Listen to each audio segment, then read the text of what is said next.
Good afternoon and welcome to the South Carolina Public Service Commission.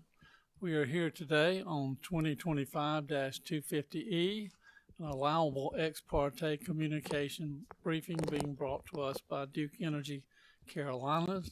All commissioners are present in the hearing room.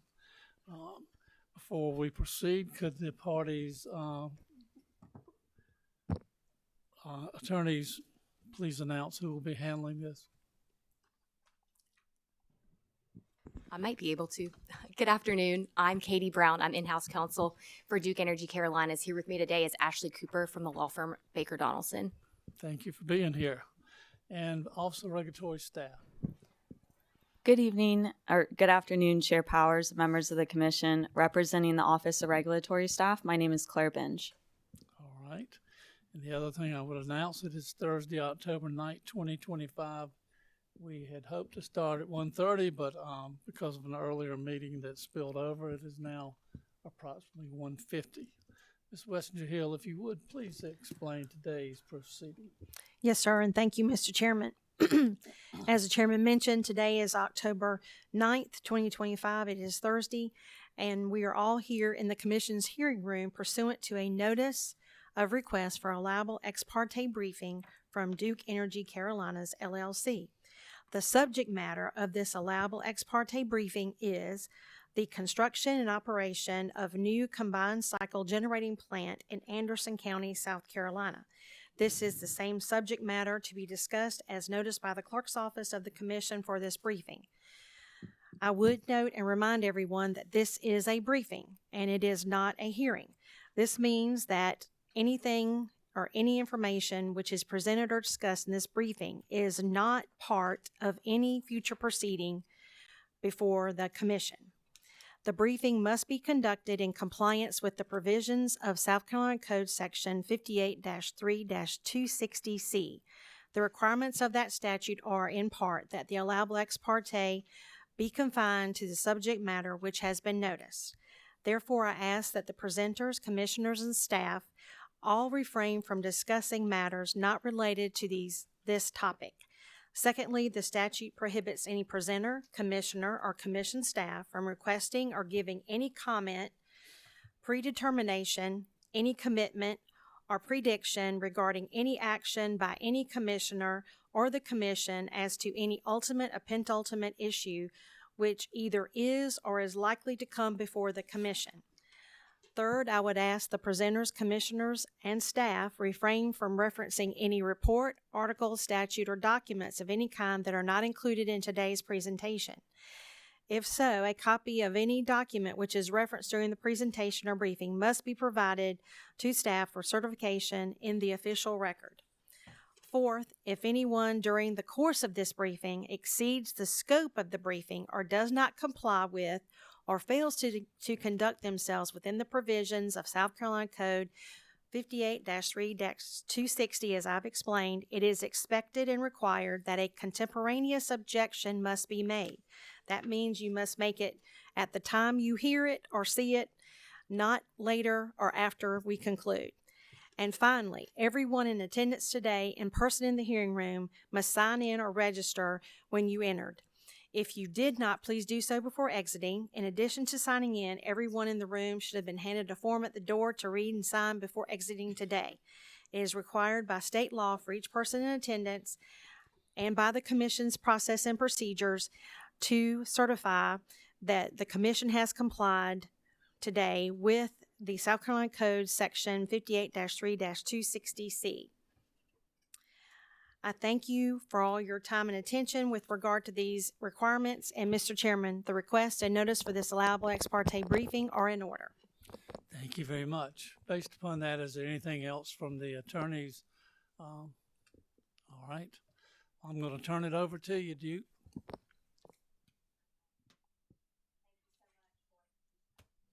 I should know this by now. Mine? You got Okay. it. And Ms. Smith, anybody can pull the microphones closer. Don't feel you have to be uncomfortable trying to talk into it. Thank you. First of all, thank you so much for allowing us to be here. We realize how busy the Commission is, and thank you for giving us this time to be here today. The reason we're here is to discuss our upcoming Siting Act application targeted for October 30th for a new natural gas-fired combined cycle plant in Anderson County, South Carolina. Today is just a preview. We will be filing a fulsome application and robust testimony later this month. We have more witnesses that will be pre-filing testimony than we have here today. So if we can't answer your questions today, it will likely be addressed in our upcoming application. At the outset, this is our first combined cycle, or CC, in South Carolina in a long time, since W.S. Lee and Anderson came online in 2018 after being approved by the Commission about a decade ago. We are not the only utility building generation. States all around us are also experiencing growth and are meeting it by adding new resources, including additional natural gas generation capacity to the mix. We have found a location that makes sense. The site selected for Anderson County CC is close to existing natural gas supply with access to rail, roads, and transmission, and is located in a predominantly industrial area. We have a video to play for you in just a bit so that you can get a sense of the area. As for the plant itself, it will employ state-of-the-art environmental control technologies to minimize plant emissions. We have also selected a design that saves 90% of water compared to traditional wet cooling towers. We are moving forward with encouragement and discipline as codified in the recently enacted South Carolina Energy Security Act, and we're very excited to be here today. All right, I think we're ready for the presentation. All right, there we go. All right, we have some experts today to go over some of the specifics, and I'd love to introduce them to you. Karen Hall is our Resource Planning, Regulatory, and Strategy Director, and she'll address the resource need for Anderson County CC.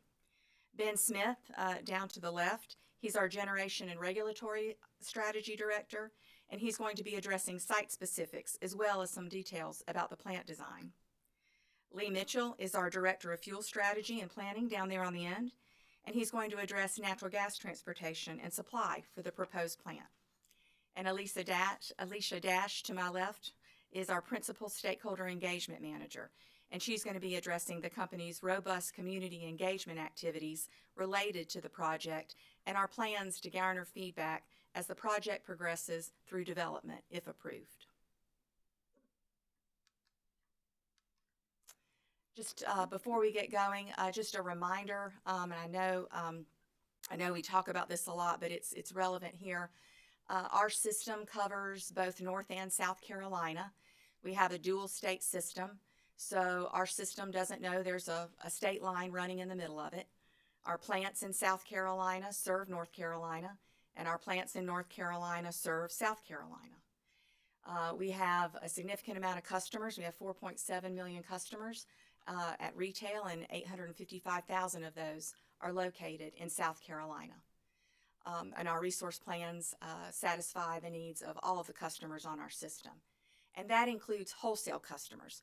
We don't talk about that a lot in our matters before the Commission. Our matters normally involve retail supply of electricity, but we also serve many customers in South Carolina through our wholesale arrangements.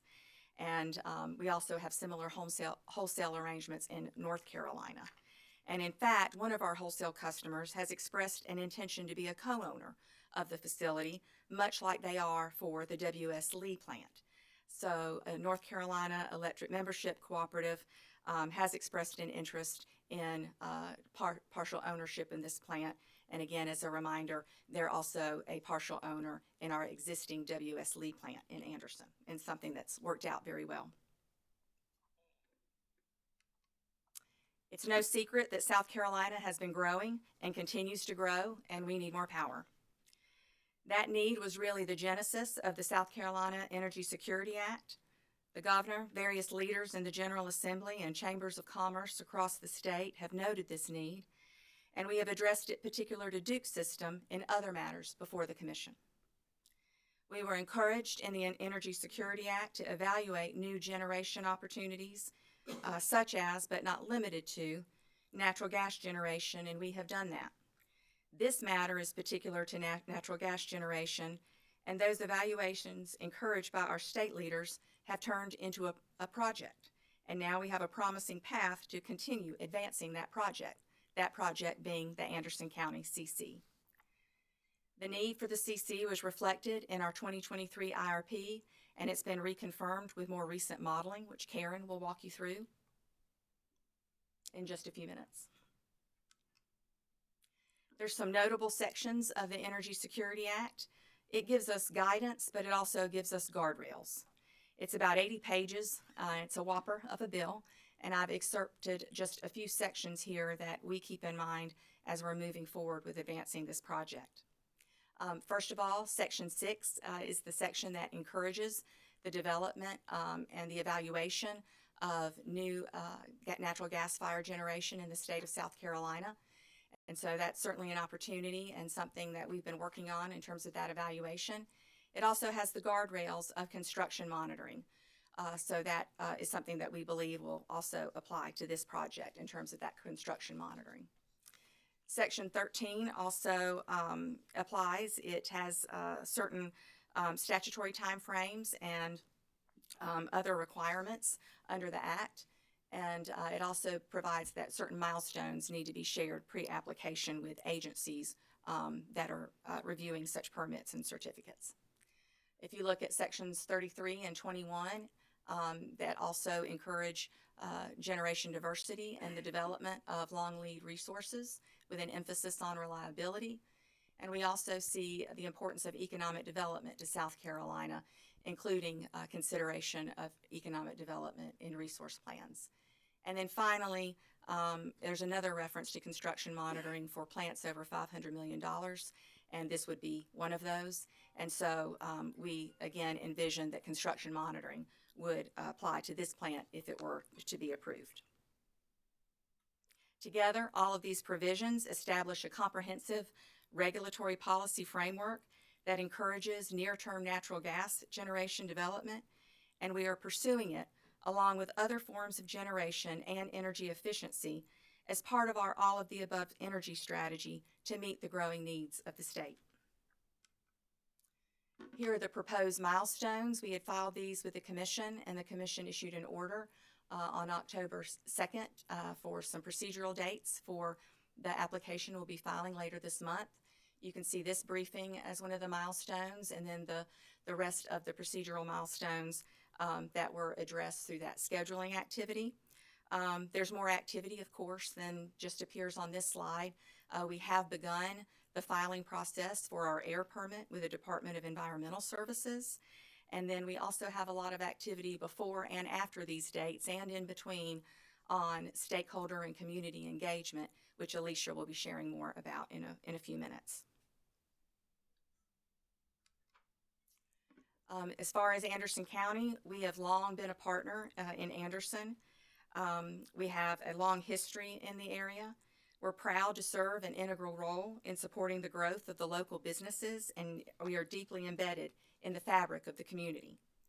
We serve approximately 100,000 customers in Anderson. We employ 327 employees, and more than 1,000 of our retirees reside locally. Our company and employees contribute significantly to charitable organizations, both in dollars and in volunteer time. Our economic impact is significant to Anderson County, the region, and statewide, adding considerable value to the local economy and jobs. And you can see some of those details on the slide. We are looking to grow our positive impact for the state of South Carolina and the county. We hired Ernst & Young to examine this project for us. And I think this is important because we, as an electric utility, don't just facilitate economic development with the state. We, in fact, are an economic development project with projects like this plant. So when I look at the E&Y study, which we will be providing as a part of this briefing, the Anderson County CC is expected to support over 2,000 jobs annually during the construction period, with over 700 jobs located in Anderson County. We are looking to generate $1.3 billion in statewide GDP during the construction period. And of course, there are tax benefits on an ongoing basis. It's expected to generate $16.7 million in average annual property taxes during the first 10 years. And about 72% of those will go to local school districts, about $12 million annually. This is an exciting time for us.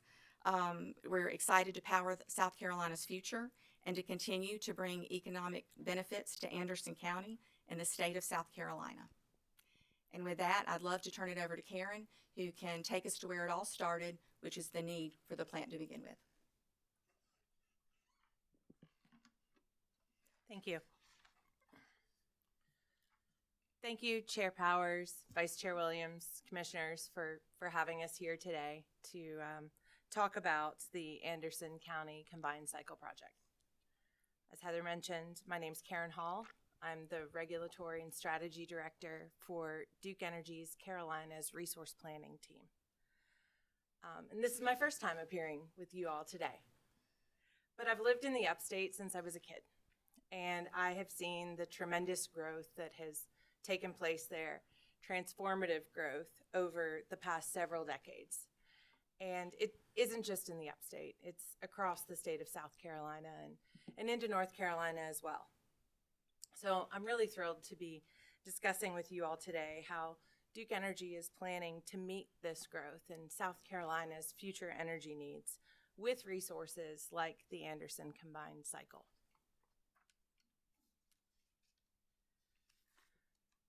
Long-term resource planning begins with identifying just how much generation is going to be required to meet the energy needs of our customers every hour of every day in every season. We must serve our customers' growing electricity demand. And at the same time, we must consider a contingency or a planning reserve margin for those unplanned or extreme events that may occur. We also have to consider retirement of aging coal generation or the expiration of power purchase agreements as we look towards our future. All of this together helps us determine the amount of resources that we are going to need on our system. And in resource planning, we don't just look at the amount, but we look at how we're going to meet that amount. We use sophisticated modeling that considers thousands of data points for each of the units in our existing fleet, as well as the unique properties of representative resources that we could put online in the future to determine the best mix of resources to serve our future energy needs here in South Carolina.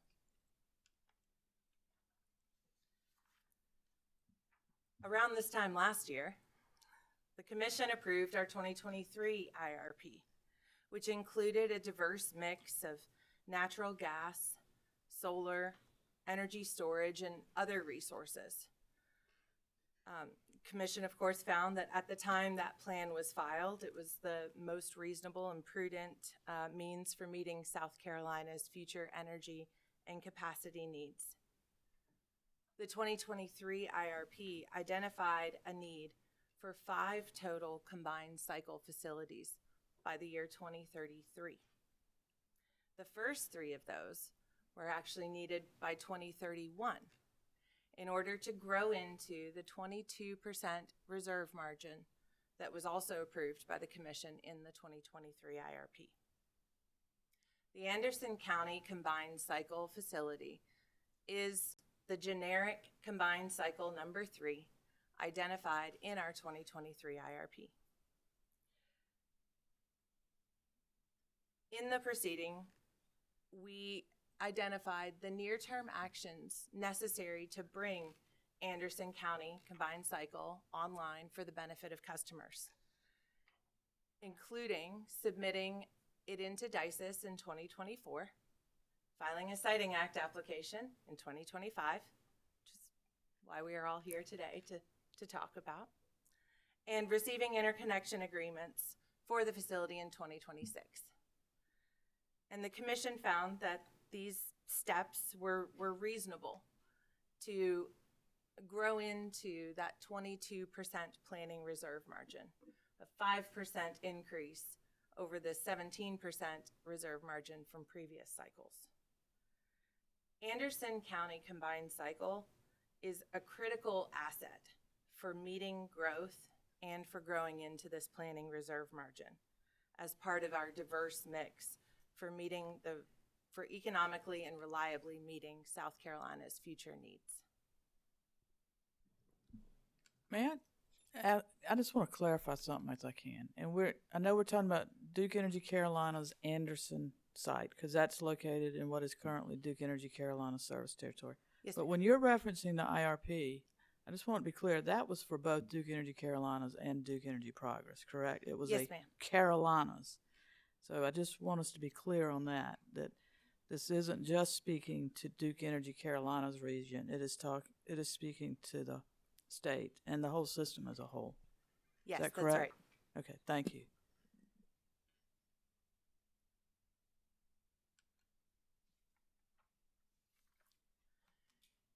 Since the 2023 IRP, the companies have continued to update our load forecast and do some new modeling. And what I wanted to share with you today is some excerpts from that updated load forecast. Our annual energy in the newest load forecast is projected to be 7% higher by 2035, so 10 years from now, than the load forecast we presented in our 2023 IRP. And it will reach about 80 terawatt hours by the year 2040. To put this into perspective, in 2023, the entire state of South Carolina's annual energy consumption was 81 terawatt hours. Miss Hall, if I may. Yes, sir.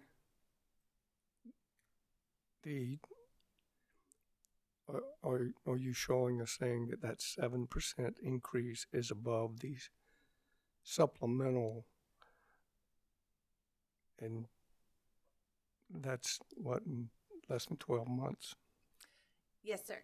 If we put this back on, I can show the, so if we look at the lines on the graph here, it's 7% over the supplemental, to your point, the January load forecast from 2024 when we supplemented our IRP.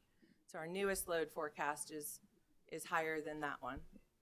And then the green line on the bottom was the initial load forecast that was shared when we first filed the IRP in August of 2023. All this information is going to be shared in the hearing, right? Yes, sir. Thank you.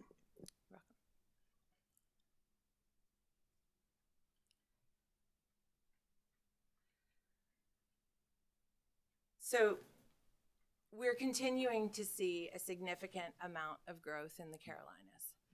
And the flexibility of dispatchable gas-fired resources are essential for reliably meeting this growth.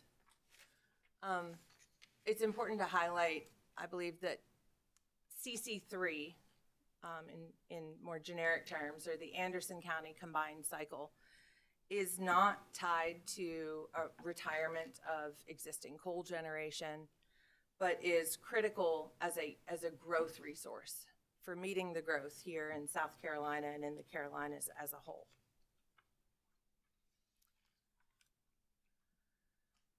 We will be filing an update to our IRP next month by the end of November. And we've conducted additional modeling this year, continuing to confirm the need that was identified in that 2023 IRP.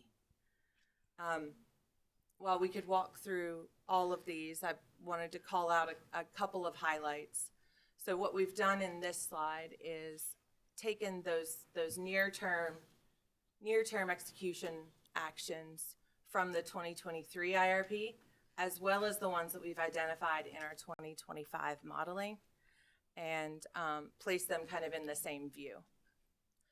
So at the top, you'll see that for combined cycles, the 2025 modeling continues to confirm a need for 5 combined cycles by 2033.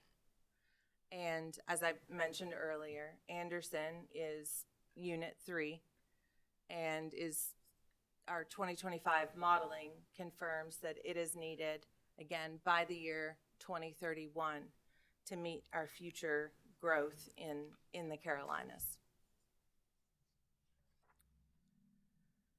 So from our initial identification in the 2023 IRP through confirmation in our latest 2025 modeling, the Anderson County combined cycle has been consistently proven to not just be beneficial to customers, but essential for meeting growth, meeting reliability, and meeting South Carolina's and the Carolinas as a whole future energy needs.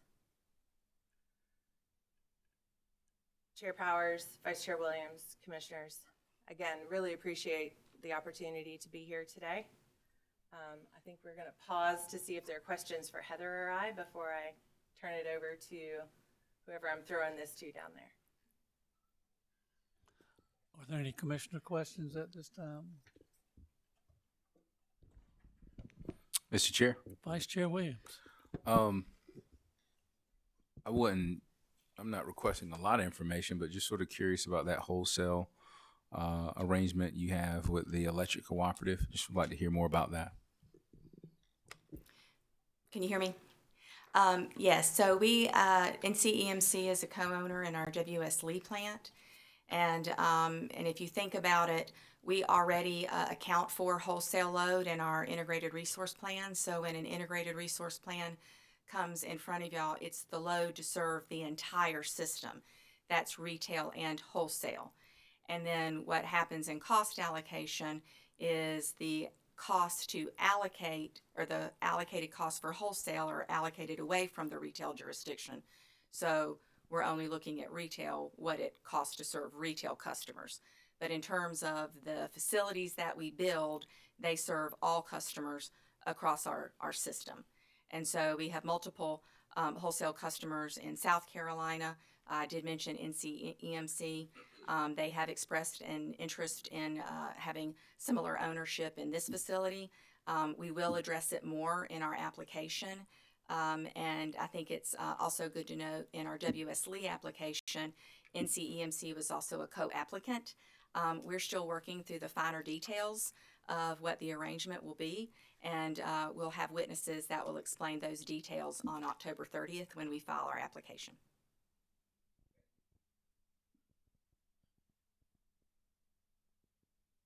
Any further questions? No, sir. All right, thank you very much. Proceed, please. Okay, I think I'm taking it down to Ben there. And thank you, by the way, for allowing us to all present as a single panel. I think this might be the fullest table we've had here in a while, so thank you for letting us do it this way. Thank you. Ben Smith here. I really appreciate the opportunity to present to you all today. Before I get into my slides, we have a video that we'd like to tee up to show you all about the site.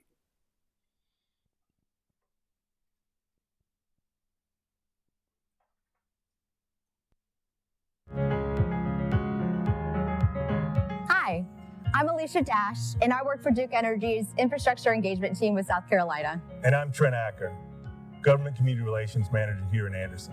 Trent and I are standing here on nearly 200 acres of land at the corner of Highway 81 and True Temper Road in Anderson County. This is the location of Duke Energy's newest natural gas plant project, which will be built to enhance reliability of our energy system in response to our growing demand from customers and economic development growth. This is a great location for this project due to the existing infrastructure that we have access to on site. Duke Energy has served Anderson County for many years. We're committed to supporting this region's growth and want to continue to make the infrastructure investment needed to support the people that live, work, and play here. Natural gas is a great technology that offers the flexibility and scalability to meet future needs and is ideal for this situation. We're looking forward to taking a few minutes to show you the site. This large available parcel allows us to design a modern, efficient facility without complex site preparations. It's mostly cleared and relatively flat in the location of the facility on the parcel.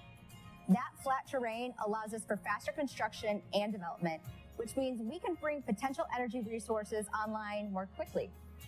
Existing transmission lines run directly through this site, making interconnection to the grid cost-effective, efficient, and with minimal disturbance to the environment. The size of this parcel makes it possible to build a switchyard on site, which will take the energy generated here and get it out to customers on the grid. We also need access to natural gas fuel source. And we're fortunate that the Transco pipeline crosses over True Temper Road, which is right next to this project site. The close proximity simplifies logistics and minimizes new construction footprint, which ultimately helps reduce disruption and disturbances to the area. This area is already part of Anderson's industrial backbone, surrounded by manufacturing, industrial sites, and a nearby landfill. Also beneficial is the railway. Located on the western side of Highway 81, this could be an efficient way to bring in large, heavy equipment that will be needed at the site. The development of a natural gas facility fits in well with the already existing use of the parcels nearby. And we do recognize that there are residential neighbors that live next to this plant, and we're committed to reaching out to them and engaging with them. We want to hear what feedback this community has so that we can take that feedback and incorporate it into the project. In fact, we'd love for you to go to our website, duke-energy.com/Anderson Energy. Check out the project information that's located there and utilize our email address and our phone number to reach out to us and share your feedback. If approved, construction will begin in mid-2027 and the project will be brought online starting in early 2031. This facility will produce approximately 1,400 megawatts.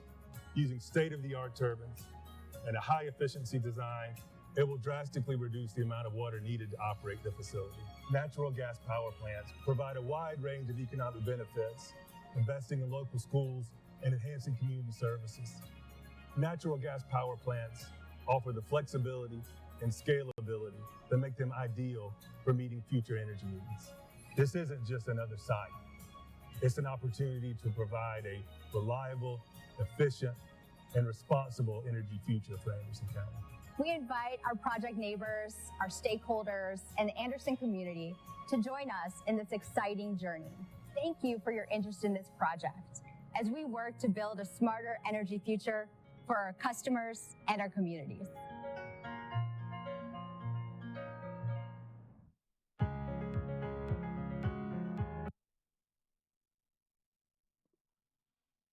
Thank you. Hope you all enjoyed the video. I thought it was really well done. The first slide that I have here is to kind of orient you all to the location of the site. Again, on the video kind of was zoomed in, and I will show another slide with it zoomed in, but showing the proximity it is to the city of Anderson, just to give some clarity on the actual location itself. On this slide here, just again, reiterating some of the comments that were made in the video. Again, you can see where we are going to propose to build the combined cycle on the site. We also have the Williams Transco pipeline that is about less than 1 mile from the site, which is very advantageous, makes it a lot simpler and getting the gas to the site, as well as the transmission infrastructure that you can see running across the site. And also also being built in the industrial area of Anderson County with other industry that's also located there. Mr. Smith, Yes, sir. just out of curiosity, the large industry with the, looks like some aerated lagoons, what is that? That is first quality tissue is right there. That's where that is. Thank you. Yes, sir. One other quick, Oh, yep. I can't tell anything about the scale of this. You said the gas line is how far from the proposed site? A little less than 1 mile from the site. Okay, thank you. You're welcome. This next slide kind of gives a rendering of what the site would look like, and also just kind of talk about combined cycle technology. Essentially what this site will be an advanced class 2-on-1 combined cycle plant, which has 2 combustion turbines, 2 heat recovery steam generators, as well as a steam turbine generator. And again, just to give a little background or high level of how that works. Again, you have a compressor that takes air into the system and goes into the combustion section where it introduces that air to the fuel source to then make high temperature, high gas pressure steam, not steam, excuse me, high pressure gas that then enters into the turbine and spins the turbine and then also turns the generator. The exhaust gas that comes out of there is then entered into that heat recovery steam generator, which then is like a boiler and it produces steam, which then goes to the steam turbine generator to produce more energy. That's what makes it a very efficient process to get the most out of the system and using all of that heat that goes through there. I'll also point out on the diagram here, if you all can see it, in the middle section there, if you notice, there's two stacks that are in the middle and then two stacks further downstream. Those two stacks in the middle are bypass stacks.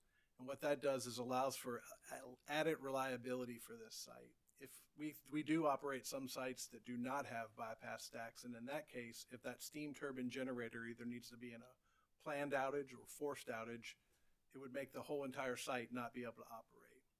But by having these bypass stacks, what that allows us to do is to be able to do the maintenance on that steam turbine and use those bypass stacks so that you can still be doing maintenance on those steam turbines and still getting produce power out of the plant without having to take the whole thing offline.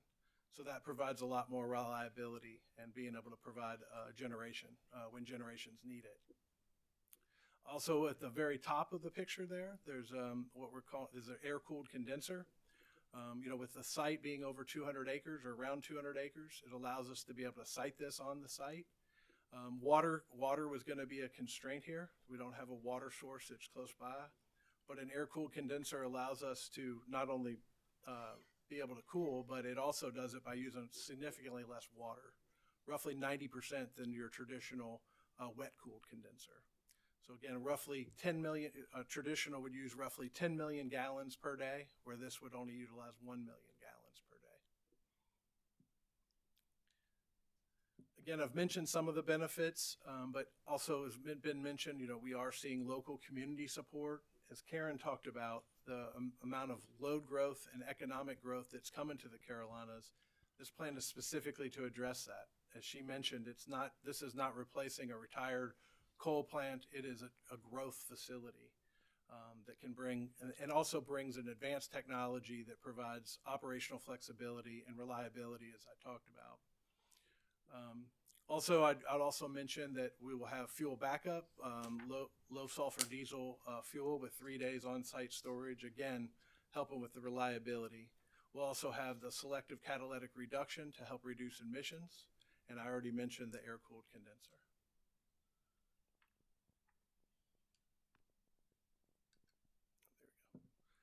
And this is just kind of a high-level timeline of activities. Again, going through we'll be filing, as mentioned earlier, we'll be filing our CECPCN here at the end of this month. We're continuing to go through pre-construction activities and contracting. We'll be looking to sign on for an engineering, procurement, and construction EPC contractor in early 2027.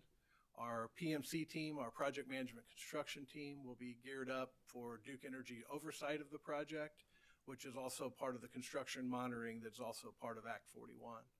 And we plan to bring this unit online if we get approval by beginning of year of 2031. And I'll stop there to see if anyone has questions.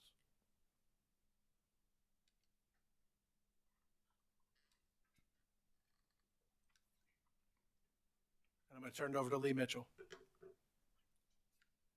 Well, I've changed my mind. And I know you had mentioned long lead times, and I assume turbines and such, long lead times.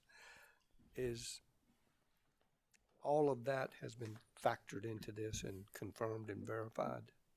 We're working through all that. Yes, we've already confirmed and have our the turbines already secured, and we'll continue to secure other long lead time items as we continue to go through.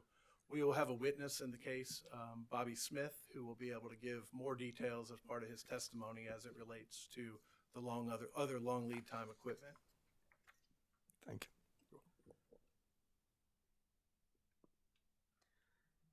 Good afternoon, Commission. Happy to be back here and talk about the fuel security as CC3 as it was described. Much of what we're going to cover today was part of the last IRP, but There have been a lot of advancements since then with the projects, so I look forward to talking about the projects and answering your questions. So as an overview for Duke Energy's fuel security strategy for natural gas, currently most of our natural gas comes from the Gulf Coast, and we have firm transportation rights for a portion of our fleet. However, we are deficient in firm natural gas capacity. Part of that was largely due to the cancellation of Atlantic Coast Pipeline. However, the good news is we have projects to help get us the fuel security we need, and they are in flight. And all of those sourced through Mountain Valley Pipeline. So Mountain Valley Pipeline did enter service in 2024, and the two projects that we're here to talk about today are Transco Southeast Supply Enhancement, or SSE, and Southgate. These two projects are part of what we kind of call the tranche, or the first three generic combined cycles, which Anderson County is part of, in which they provide the fuel security for.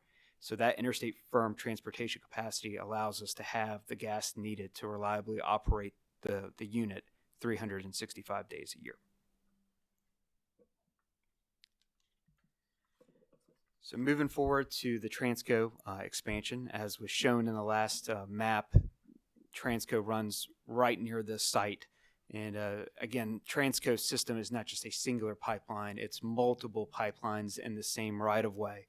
So what this project does is you can see, I can talk through some of the finer points on the map, but it essentially brings gas from the south to the north. So Transco is a bi-directional system, and here in the Carolinas, we're kind of in the middle, which in a way is a good thing because we have gas coming from both the north, Appalachia, and the south, the Gulf Coast. So we do get some diversity in supply. You can see the red line and the yellow line kind of on the North Carolina-Virginia border. That is where the majority of the construction for this project will happen from a pipeline perspective. There is some minor facilities that will be done, and you can see number 8 there.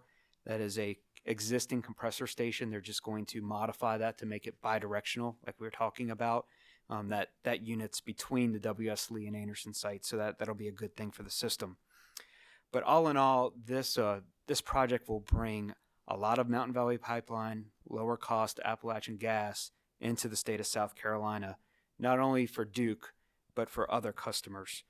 So you can see we are the vast majority, approximately 2/3 of project capacity, but half of the project shippers are South Carolina entities. So there are multiple South Carolina entities here that will benefit from this project. They expect to get their FERC certificate sometime early next year and then start construction in March. So they're actually looking now at a 2-phase in-service, some partial, what they call partial in-service at the FERC in late 2026 and full in-service in late 27.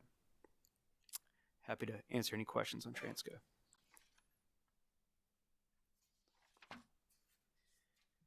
Okay. Moving on to MVP Southgate. So MVP Southgate is the other pipeline project that we are seeking to help extend gas supply into the Carolinas. And as you can see from this map, that blue line traverses only 31 miles into North Carolina. So there are no physical facilities in the state of South Carolina for this project, but I really just want to harp on the importance of this project as equally to South Carolina customers as North Carolina customers due to what Heather was speaking about on the dual state system. So this project will bring incremental Appalachian gas to the fleet that'll help with both the economics and the overall fuel supply of the fleet. So this project from a fleet perspective is equally as important as the Transco expansion.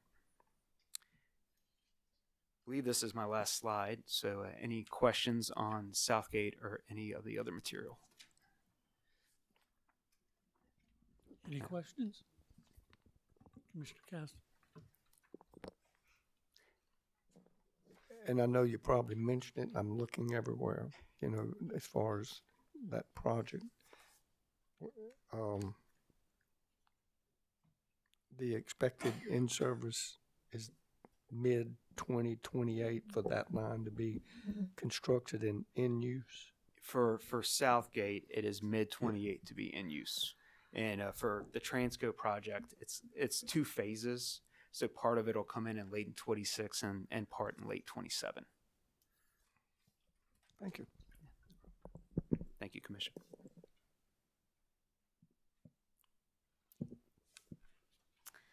All right. Well, good afternoon, Commission. My name is Alicia Dash, and I serve on the South Carolina Infrastructure Engagement Team. And I'm really excited to be here today to share with you what we've been doing related to public engagement and what we have planned going forward. So with public engagement, we really want to do a lot of things that can push information out to the public, but then also provide many opportunities to receive feedback back. And so we've got a very large toolbox of different methods that we like to use. Anything from public information sessions, such as open houses, which I'll talk about a little bit in more detail later in my presentation. Digital and media, which could be things such as our news releases, social media posts. Direct outreach, which would be letters, informational brochures that we send directly out to our project neighbors. Written communications, such as our website and our pieces of collateral that are posted there, such as fact sheets. And specialized outreach, such as today's Allowable Ex Parte briefing. And so again, it's just really important for us to ensure that folks are aware of what we're doing and that they understand that they have resources available and that they can reach out to us if they have questions or concerns. So I wanted to start with just a few highlights of what we've done to date. So in June 2024, we went ahead and filed for interconnection in the 2024 DICES. And prior to doing that, we engaged with some of our key stakeholders to let them know that we were continuing our due diligence and taking the next step to understand the impact of this project on transmission infrastructure. And when we did that, we also went ahead and filed with the Commission an informational letter to let you all know that we were continuing to pursue the development of this project, and that was one of our next steps. In June, we launched publicly through an announcement of this project, and prior to doing our big public news release, we reached out to our neighbors directly to this project. And it was really important for us to do that because we wanted our project neighbors to hear from us first that we were building this project, provide them with the information about the project with an introduction, FAQs, and a locational map so that they were aware of who we were and what we were doing.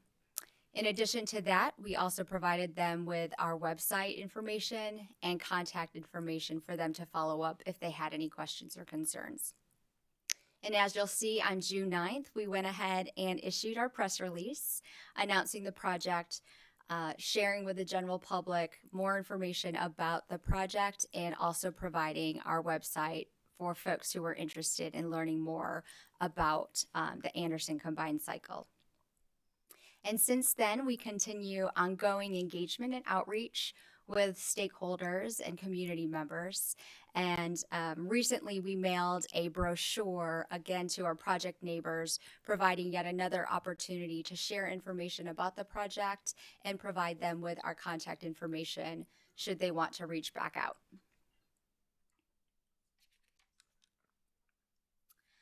Here are just some examples of the pieces of collateral that we've developed, the outreach that we've done so far. I know I've mentioned several of these things already, but you'll see an example of the letter that we sent out to project neighbors, our project website.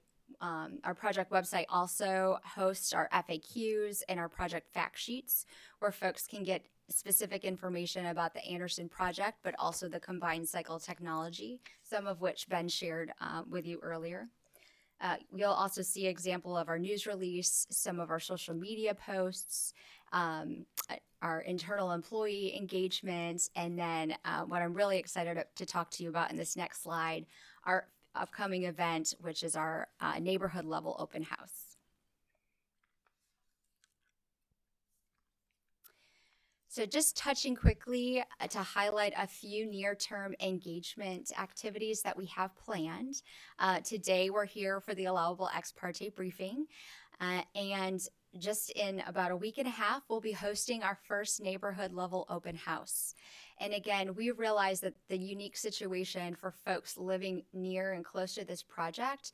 And so we wanted to have an open house specifically for them that was with a smaller invite list, providing them with more opportunity to learn about the project and meet with our subject matter experts, really providing them with enough time to learn about the project, ask questions, and provide feedback. We have sent our first mailing for that event in September, and we'll be sending another reminder invite out next week. That event will occur on October 21st from 4 to 6:30 p.m. at Flat Rock Elementary School. And we're really looking forward to that opportunity and meeting with our project neighbors. And of course, we will also have an additional open house in early 2026, where we will cast a much broader net when it comes to inviting folks to attend, learn information about the project, ask questions of our subject matter experts, and again, provide us with feedback. And the important thing here is just that we're continuing to educate the public, educate stakeholders, our neighbors, and again, just allowing them to let us know, what do they think, what are their questions, what are their concerns, so that we can answer them or address them one way or the other. And then lastly, going forward, we are closely aligned with our project team, ensuring that what we are communicating is in alignment with what they're doing. So as we enter into different phases of the project, we will certainly be adapting our engagement and communications to reflect what's happening at the project level. So right now we're in our pre-construction phase between now and 2027. So we're doing things like our open houses and stakeholder meetings, where we've got our website launched, and we'll continue to update that as things develop and we learn more information and specifics about the project. As we enter into construction preparation in spring to summer 2027, we'll be more focused on what kind of information do our neighbors need to know about this project leading up to construction. So is there information that we can prepare them for when they're living near and around an active construction site? And carrying that into our active construction phase, and then even into operations. So we'll be constantly adapting our engagement plans, our communications, to align with what's happening on site, and also based on the feedback that we receive from the community. And so with that wraps up my presentation, and I believe the panel as well. So I want to thank you again for the opportunity to present today, to share the information about this project, and I certainly welcome any additional questions you all might have. Thank you. Any questions? Commissioner Brett. You can let Carol. Commissioner Williams. Thank you, Chair Powers. Ms. Dash, thank you for that overview of your reach out to customers and neighbors.